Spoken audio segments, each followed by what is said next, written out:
Hi guys, welcome to a Tuesday review with Matthew.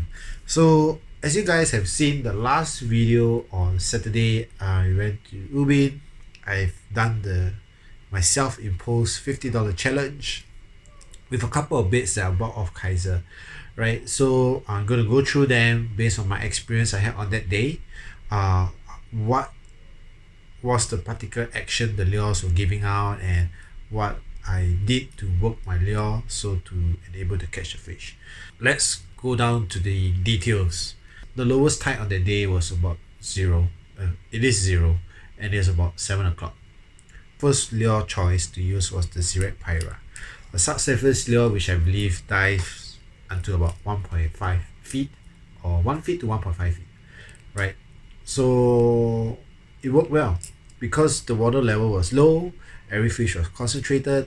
I believe the lure at 1 feet plus was in the strike zone at most of the time, right? Unlike if let's say I was perhaps hitting the groupers and stuff like that, perhaps I might need a slightly deeper lure to hit the rocks, right? But for barras, I think they were hunting the mullets, which was mainly on the surface, so they should be more in the mid water, stuff like that, which I believe therefore why the SGYAKATTACK at that kind of tide was pretty well, was working pretty well. So I can't complain about that. And then I wanted to do my surface popper challenge. I hooked up this little buddy of mine, and then realized that it was a flutter bait kind of thing. It sinks. It wasn't floating at all, right? So I put it aside after a while because I've hardly used this type of lures and therefore wasn't very comfortable about it. So, but I have a rough idea where I would like to use this, and perhaps it could be at the Mountbatten legal area for the peacock bass, just by dropping and lifting the bait up along the wall, and hopefully the peacock bass will take it. Okay, and then I tried the crawdad imitation rubber. It was too light for my liking, and therefore I put it away for a while. But I'm pretty sure it will work if let's say it was in a different scenario. But nonetheless, I'll go back to this another day. Right, not this. I tried the SGYAKATTACK Easy Shiner 3-inch. I got it right this time round. It's not called an Easy Shiny. I always be calling shiny because of Pokemon Go. I've been catching shinies if you guys play the game, right? So compare this Easy Shiner, and the Rock and Bait from Cultivar. The Cultivar is it has a very tight tail action, but however the SGYAKATTACK lure, what struck me was the swing of the back pedal. The impression I had of it was like a dog wagging its tail when it meets the owner after work. It was insane, it was crazy, it was all over the place, and I didn't see a reason why the fish won't take it. So I just stick to it, and true enough, it caught me a lot of fish on that day with this. Even that glass fish took it, a 3-inch Easy Shiner, right? So I think this color is called a Wakasagi, right? Again, I chose this color brownish kind of thing because of the mullet imitations of colors, because that's where I'm targeting the fish. So I'm trying to get as close as what kind of live baits they are on that day. So on that day in the mangrove, something happened. I broke my rod because of complacency. I left a loose line in the water and my propeller caught onto the loose line and it snapped the rod tip. So there goes one rod. And it was quite a nice rod to start with. It has been with me for about 6 years. The Nemesis 2 to 6 pound ultralight big caster rod. So I went back home. I cried to my wife, and then she decided to say that, oh, okay, it's your birthday next week, why don't I buy you a fishing rod? Yeah, so I didn't cry. So on Monday, I put up a post on Fishing Kaki asking for a recommendation of a big caster rod under $100.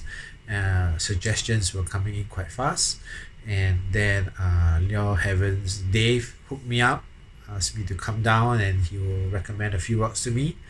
So enough said, I called my CFO, my wife, to come down on Monday to follow me after work that day to Leo Heaven to purchase my birthday rod.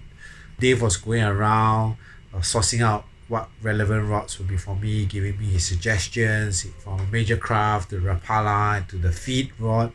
And in the end, when I saw the feed rod, which is this, so basically I settled for the feed Urban Ultralight 5 feet 5 big caster model with a pistol grip. Okay, so I instantly fell in love with this rod because of the colors. I will have to say it first. Yellow and black, that's what I really like a lot. And then after that, when I had to compare, this rod was almost like a feather compared to the rest of the other rods. It was so light and it was so unique with the pistol grip. And Dave was telling me it'll be easy to flick soft plastics. It'll be, you just enjoy it, just flicking around.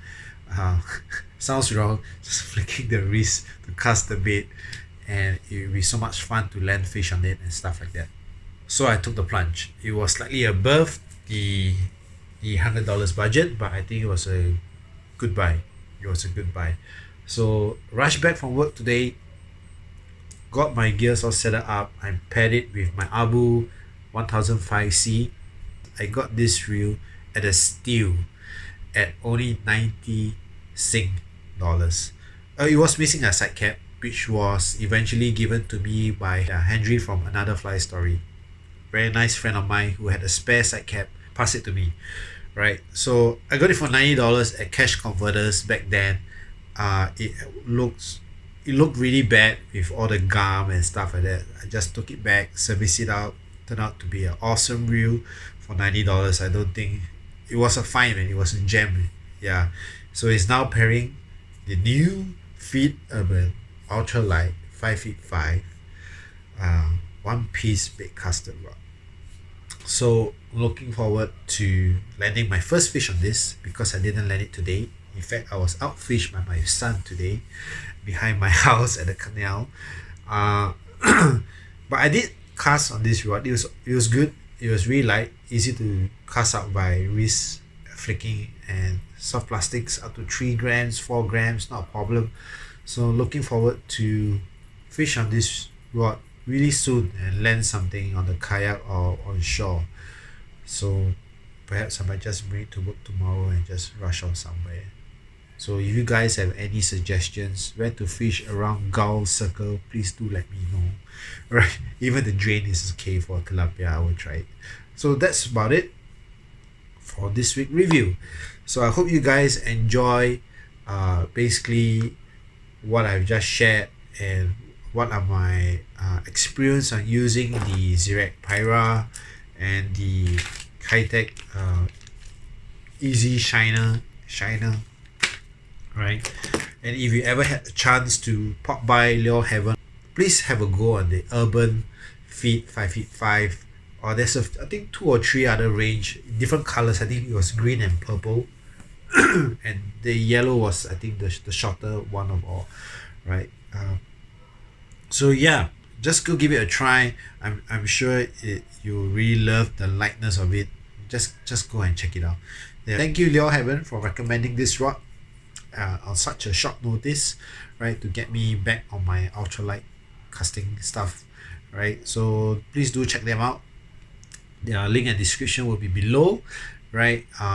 Yeah, they're awesome friendly guys. I'm sure they will share their experience with you to get you started off luring or whatever technical stuff you need to know.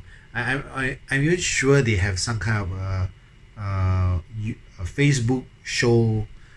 I think recently they've shared about PE lines. I learned a lot from that. I didn't realize that PE lines was just about the diameter, not about the test strength. So yeah, so I need to change up my line too. See you soon, Dave. Change up my lines. Right. So in the meantime, thank you so much. Hope you guys like all the videos I've done so far, from the fishing to the review. If you do like them, please give me a like and subscribe. press the bell notification, which is important, so that you do not miss any episode. Yeah. So thank you so much once again, and I'll see you really soon. Bye.